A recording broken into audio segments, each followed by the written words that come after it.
Hi, I'm Salvador Forpita.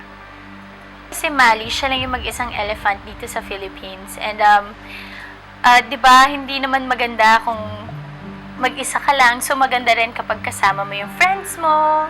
So, yun, pag na-transfer na si Mali sa Thailand, syempre, mas magiging masaya siya kasi lalo na pag meron siya makakasama and mag-iiba yung environment niya. So, maaalagaan din siya maigi doon kasi dito wala namang mga doctors, veterinarians na talagang makakatutok sa elephant.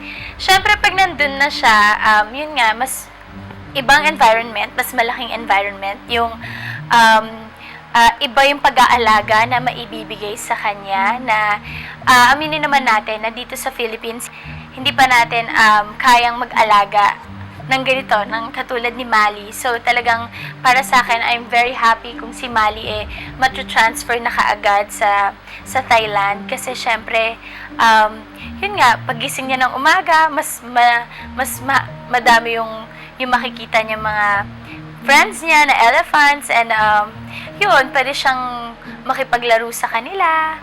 And, yun, syempre naman, bawal mag-isa, dapat maging happy lang. Kaya, go Mali! Punta ka na sa Thailand.